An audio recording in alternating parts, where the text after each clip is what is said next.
20 வருஷம் கழிச்சு தன்னோட மகனை பார்க்க சென்னைக்கு போய்கிட்டு இருக்கா பார்வதி. இந்த பயணம் அவளாக எடுத்ததில்ல, விதி அவளை பயணிக்க வச்சுது. தன்னோட மகனை பார்க்கும்போது என்ன நடக்குமோன்னு சொல்லி ஒரு இனி புரியாத சோகத்தோடையே போய்கிட்டு இருக்கா பார்வதி. மகனை சந்திக்கும்போது அவன் ஒரு புழுவை விட கேவலமாக நம்மளை பார்ப்பான் அப்படின்றதுல கொஞ்சம் கூட சந்தேகம் இல்லை அவளுக்கு. ஏன்னா அத்தனை காலமாக அவள் சுமந்துக்கிட்டு இருந்த ஒரு பெரிய பாரத்தை இறக்கி வைக்காமல் அவள் இறக்கக்கூடாது அப்படின்றதுக்காக தான் சாகிறதுக்கு முன்னாடி சில உண்மைகளை தன்னோட மகன்கிட்ட சொல்லணும்னு சொல்லி தன்னோட தோழியான மல்லியை கூட்டிகிட்டு பெங்களூர்லேருந்து சென்னைக்கு கிளம்பி போய்கிட்டு இருக்கா. ஆனால் பெங்களூர்லேருந்து கிளம்பும்போது இருந்த தைரியம் கொஞ்சம் கொஞ்சமாக குறைஞ்சிக்கிட்டே வந்து வாடகை காரில் ஏறி உக்காந்தப்போ சுத்தமாக கரைஞ்சி போயிருந்தது. வாசல்லேருந்து வீட்டுக்குள்ளே போகிறதுக்காவது அவளுக்கு அனுமதி கிடைக்குமா அப்படின்ற சந்தேகம் அவளுக்கு அதிகமாகவே இருந்துச்சு. ஆனால் அவன் எப்படி இருந்தாலும் எப்படி நடத்தினாலும் செஞ்ச தவறுக்கு குறைஞ்சபட்ச தண்டனையாக தான் இருக்கும் அப்படின்னு சொல்லி மனசுக்குள்ளே நினச்சா. மகனோட வீட்டை நோக்கி கார் போய்கிட்டே இருந்துச்சு. மனசு பின்னோக்கி பயணிக்க ஆரம்பிச்சிச்சு. அவளோட இளமை காலத்தில் நடந்த அந்த விஷயத்தை அவள் நினைக்க ஆரம்பித்தா. அப்போல்லாம் படிப்புலேயும் அழகுலேயும் ரொம்ப எல்லாரும் பாராட்டுறபடி இருந்தா பார்வதி. அவளோட அப்பா ரொம்ப அழகான பொண்ணு, நமக்கு படிப்புலேயும் கெட்டிக்காரியான பொண்ணு, இதுக்கப்புறம் நம்ம பொண்ணை இன்னொருத்தனுக்கு மனம் முடித்து அவன் கண்டிப்பாக நம்ம பொண்ணை நல்லபடியாக பார்க்கணும், சொக்க தங்கமான மாப்பிள்ளையாக பார்க்கணும், அரசாங்க உத்தியோகத்தில் இருக்கணும் அப்படின்னு சொல்லிட்டு அதே மாதிரியே ஒரு பையனை பார்த்தாரு நம்ம பார்வதியோட அப்பா. அந்த பையன் பேர் கணேசன். கணேசன் நல்ல வேலையில் இருந்தான், அரசாங்க உத்தியோகம், நல்ல சம்பளம், நல்ல குடும்பம், நல்ல பையனாக இருக்கிறதால பார்வதிக்கு பொருத்தமாக இருப்பான்னு பார்வதியோட அப்பா நினச்சாரு. ஆனால் பார்வதிக்கு கணேசனை கொஞ்சம் கூட பிடிக்கல. தன்னோட விருப்பத்தை அப்பா கிட்ட சொன்னா பார்வதி. அப்பா, எனக்கு இந்த கணேசனை பிடிக்கவே இல்லை, கருப்பாக இருக்கான், ஒல்லியாக இருக்கான், வேண்டாம்ப்பா, இவனை எனக்கு கல்யாணம் பண்ணி வைக்காதான்னு சொல்லி 2 நாள் சாப்பிடாம பிடிவாதம் செஞ்சா பார்வதி. குடும்ப நிர்பந்தம், வேறு வழி இல்லாமல் கல்யாணத்துக்கு சம்மதிக்க வேண்டியது ஆயிடுச்சு. ஏன்னா அவங்க அப்பா அவ்வளோ ஸ்ட்ரிக்டாக சொன்னார், இந்த பையன் நல்லா சம்பாதிக்கிறான், நல்ல பையனாக இருக்கான், எந்த கெட்ட பழக்கமும் இல்லை, நிச்சயமாக உன்னை நல்லபடியாக பார்த்துருப்பான், அதனால் கல்யாணத்துக்கு சம்மதிக்கும்னு சொல்லி பார்வதியை கட்டாயப்படுத்தி சம்மதிக்க வச்சார் அவங்க அப்பா. வேறு வழி இல்லாமல் கல்யாணத்துக்கு பார்வதி சம்மதிச்சா. கல்யாணமும் நல்லபடியாக முடிஞ்சிச்சு. பார்வதியோட அப்பா சொன்ன மாதிரியே குணத்துலேயும் சொக்க தங்கமாகவே இருந்தார் கணேசன். அன்பான மனுஷனாக இருந்த அவர் பார்வதி சொன்னதுக்கெல்லாம் தலையாட்டினார். எல்லா விதத்துலேயும் அவளை அனுசரித்து போனார். பார்வதி அவங்களுடைய குணத்தில் எந்த குறையும் சுட்டி காட்டவே முடியல. ஆனால் வெளியே 4 பேருக்கு முன்னாடி அவரோட போகும்போது அவளுக்கு கொஞ்சம் அவமானமாக இருந்துச்சு. சோடா புட்டியோட கருத்த நிறத்தோட ஒல்லியாக இருந்ததால் பார்வதி அவள் கணவனான கணேசனை கூட்டிகிட்டு எப்பயுமே வெளியவே போக மாட்டாள். கல்யாணம் முடிஞ்ச 6 மாதத்துலேயே அவள் வீட்டுக்குள்ளேயே குடும்பம் நடத்தினான். அதனால் அவள் கர்ப்பமானா. வேண்டாத தெய்வம் இல்லை, என் கணவனை போல் எனக்கு குழந்தை பிறக்கக்கூடாது, என்ன மாதிரி அழகான குழந்தை பிறக்கணும்னு சொல்லி அவள் நினச்ச மாதிரியே அவளுக்கு ஒரு அழகான குழந்தையும் பிறந்துச்சு. அது ஒரு ஆண் குழந்தை. அந்த குழந்தைக்கு ராகுல்னு பேர் வச்சா. ராகுல் நினச்ச மாதிரியே பிறந்ததால் அவனை பொத்தி பொத்தி வளர்த்தான். ராகுலுக்கு 2 வயசு இருக்கும். அப்போது அவளோட வீட்டுக்கு எதிரில் ஒரு கவர்ச்சியான ஆணழகன் ஒருத்தன் குடி வந்தான். தனியார் கம்பெனியில் வேலை செஞ்சுக்கிட்டு இருந்தான். அந்த இளைஞன் பார்க்குறதுக்கு சினிமா நடிகனை போல இருந்தான். ஆரம்பத்தில் அடிக்கடி சிநேகத்தோட புன்னகைத்த அவன் பின்னாடி அவளை பார்க்கும்போது நல்லா சிரித்து பேச ஆரம்பித்தான். பார்வதிக்கு அவன் கூட பேசுகிறது கொஞ்சம் பிடிச்சிருந்தது. அது மட்டும் இல்லை, பார்வதியோட பையனான ராகுல் கிட்ட அவன் அதிக அன்பை காட்டினான்.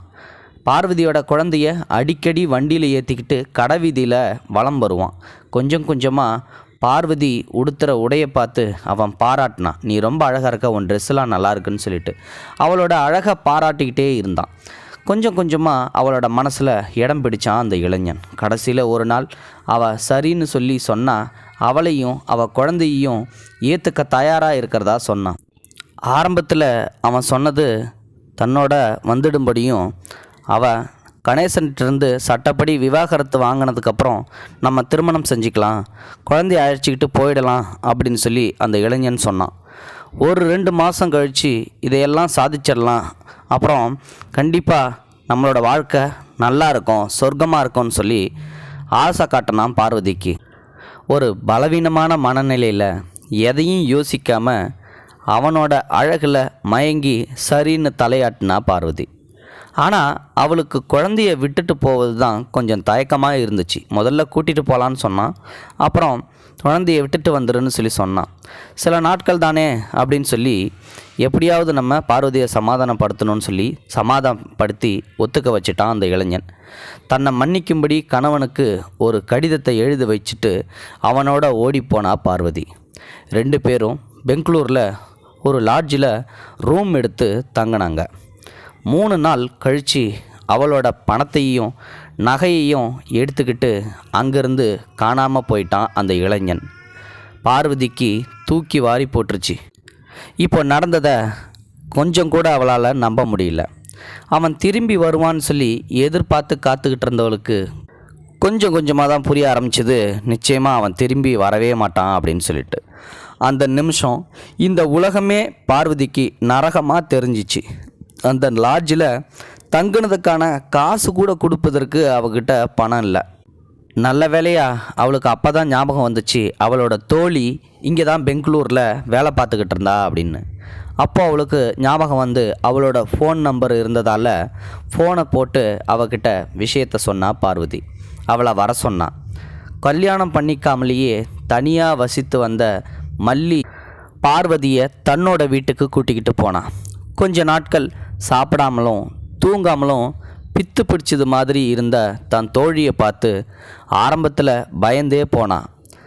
அவள் தற்கொலைக்கு முயல்வாளோ அப்படின்ற சந்தேகம் கூட மல்லிக்கு இருந்துச்சு. அவளோட சந்தேகத்தை ஊகித்தது மாதிரியே வறண்ட குரலில் பார்வதி சொன்னான், பயப்படாத மல்லி, நான் கண்டிப்பாக தற்கொலைலாம் செஞ்சிக்க மாட்டேன். நான் செஞ்ச தப்புக்கு நான் அனுபவிக்க வேண்டியது இன்னும் நிறைய இருக்குது. அதை முழுசும் அனுபவிக்காமல் நான் கண்டிப்பாக சாக விரும்பலை அப்படின்னு சொல்லி சொல்லும்போதே அவளோட வார்த்தையில் சுய வெறுப்பு பரிபூர்ணமாக தெரிஞ்சுது.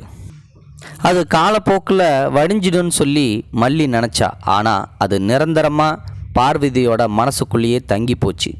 1 மாதம் கழித்து மல்லி கேட்டா, பார்வதி இனி என்ன செய்ய போகிற அப்படின்ற மல்லியோட கேள்விக்கு, எனக்கு இங்கே ஏதாவது வேலை வாங்கி தரியா அப்படின்னு சொல்லி பார்வதி கேட்டா.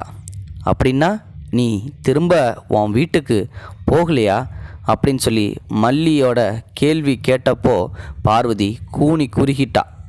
3 நாள் நான் இந்த சாக்கடையில் விழுந்துட்டு அழுகி போயிட்டேன்.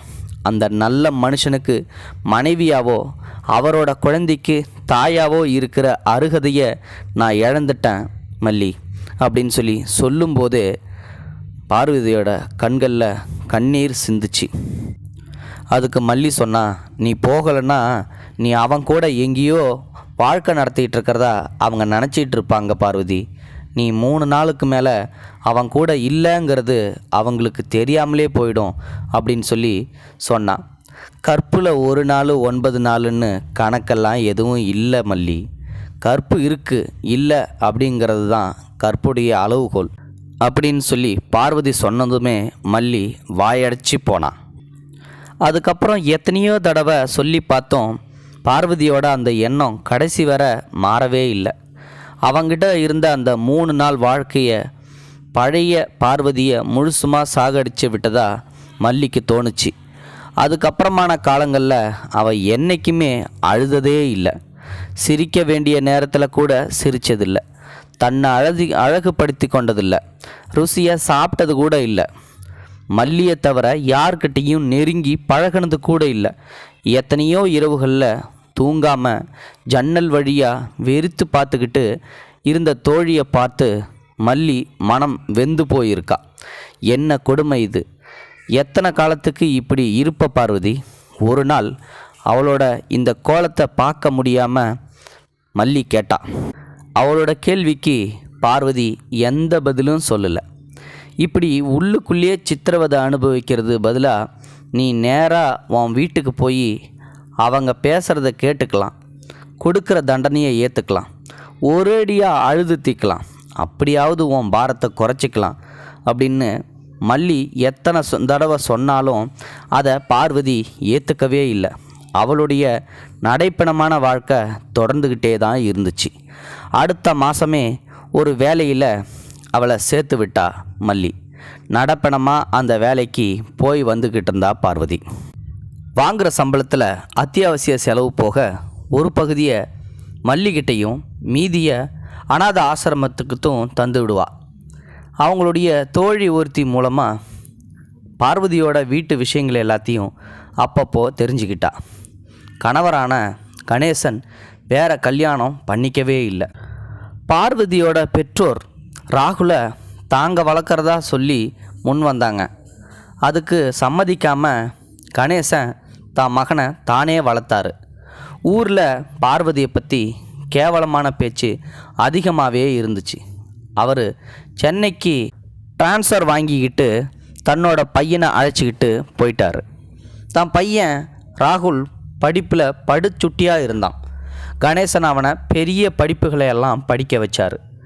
அவனுக்கு நல்ல வேலை கிடச்சி 2 மாதத்தில் கணேசன் காலமாயிட்டார். அந்த தகவல் கிடைக்கிற வரைக்கும் பொட்டு மட்டும் வச்சுக்கிட்டு இருந்தா பார்வதி. அதுக்கப்புறம் அதையும் நிறுத்திட்டா. வருஷம் கடந்து போச்சு. அவர் இறந்து 3 மாதம் கழிச்சதுக்கப்புறம் பார்வதிக்கு உடல் நலம் பாதிக்கப்பட்டுச்சு. பார்வதியை மருத்துவமனையில் பரிசோதித்து அவளுக்கு அப்போ தான் தெரிஞ்சுது கேன்சர் முற்றிய நிலையில் இருக்கிறது.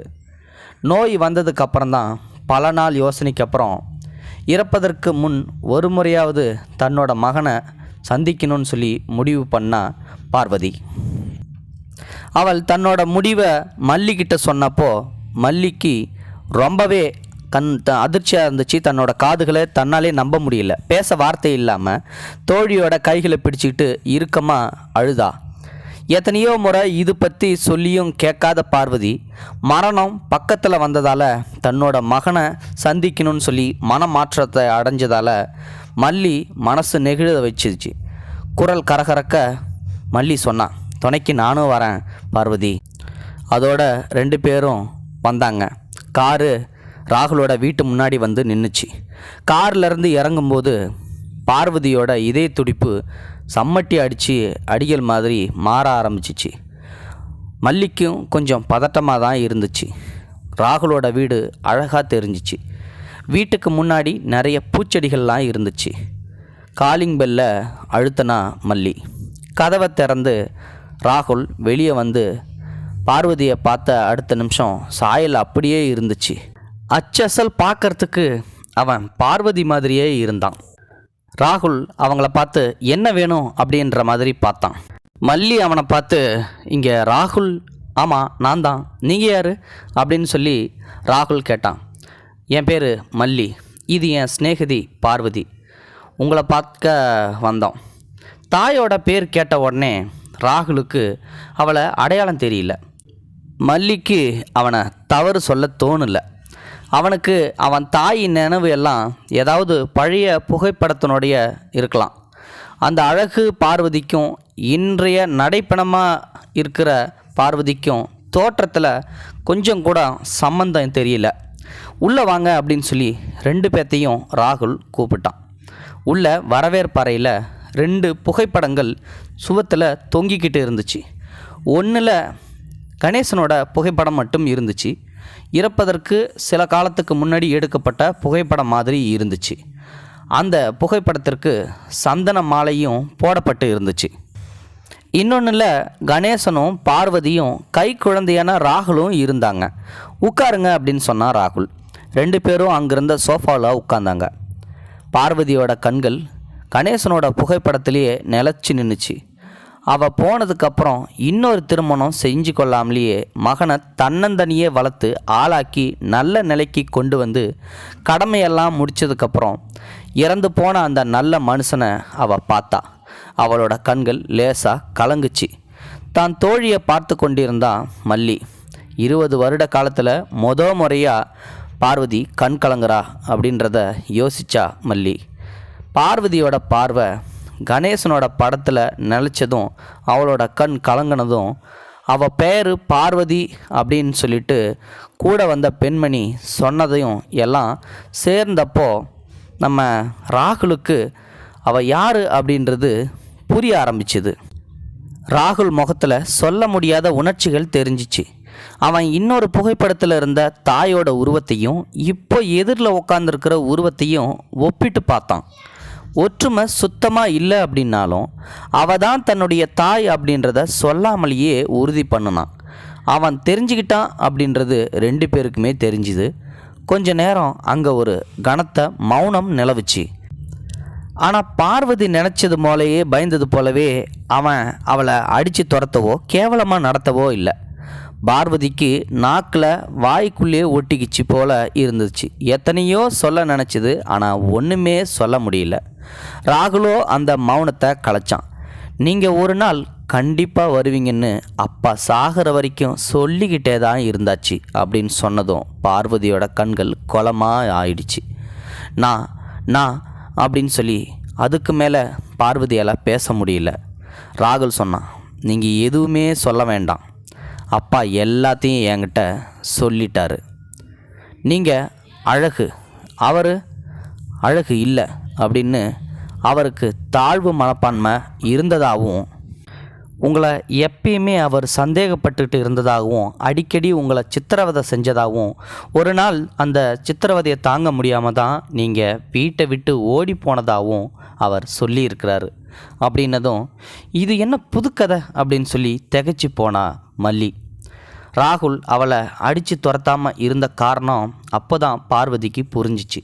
ராகுல் தொடர்ந்து சொன்னான், அவர் சாகிறப்போ கடைசியாக என்கிட்ட கேட்டுக்கிட்டது இதுதான், ஒரு நாள் இல்லை ஒரு நாள் கண்டிப்பாக நீங்கள் திரும்பி வந்தால் உங்ககிட்ட முடிஞ்ச கதை எல்லாத்தையும் பேசி கேட்டு புண்படுத்தாமல் ஒரு நல்ல மகனாக உங்களை கடைசி வரைக்கும் பார்த்துக்கணும்னு அப்பாவோட கடைசி ஆசையாக சொல்லிக்கிட்டே இருந்தார்.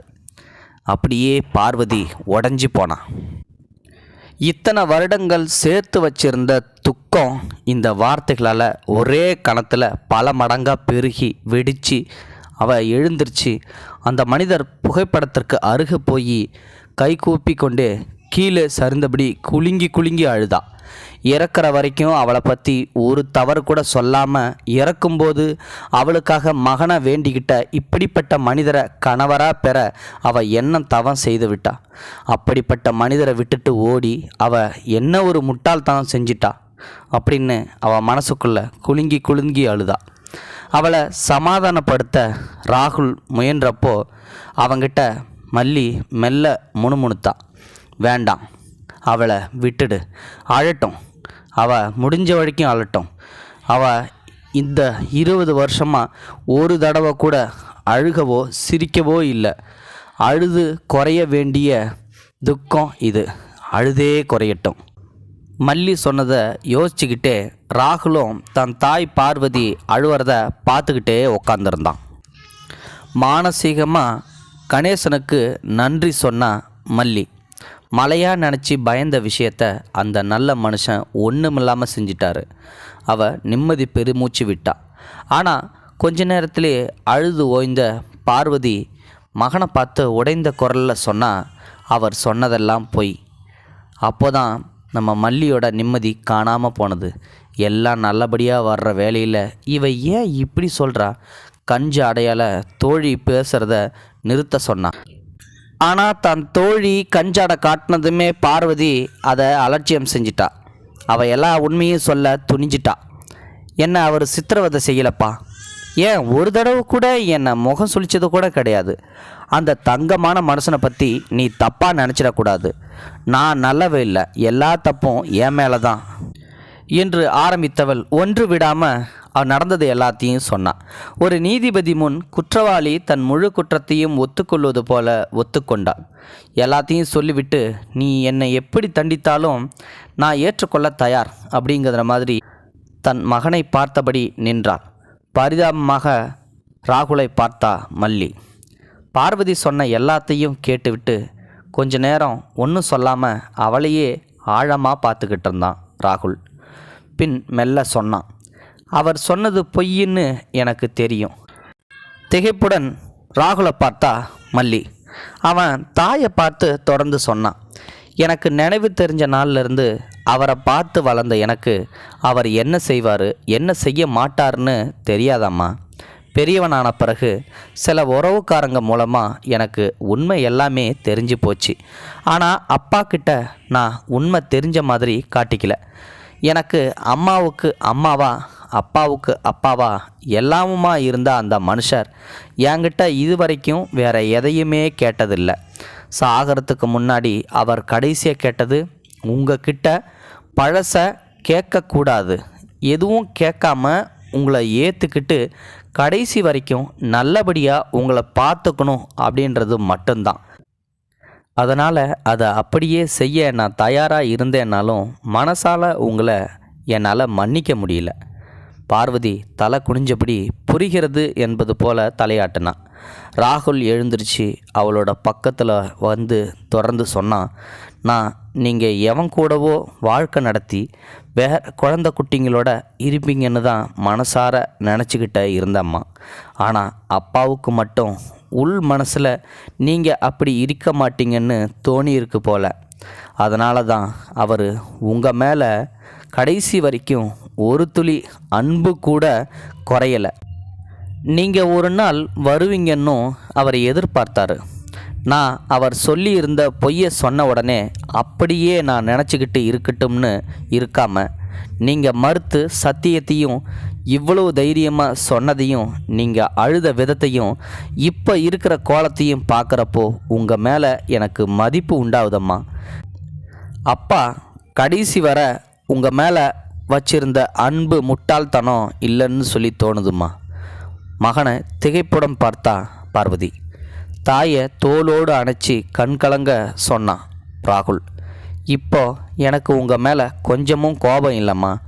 நீங்கள் அப்போ செஞ்சது தப்பாக இருந்தாலும் நீங்கள் அதுக்கு அனுபவித்த தண்டனை தான் ரொம்ப அதிகம். உங்ககிட்ட நீங்கள் இவ்வளவு கடுமையாக காட்டியிருக்க வேண்டாம்மா. அப்பா இருக்கிறப்பவே நீங்கள் வந்திருக்கலாமா. அவர் நிஜமாவே ரொம்ப சந்தோஷப்பட்டிருப்பார்.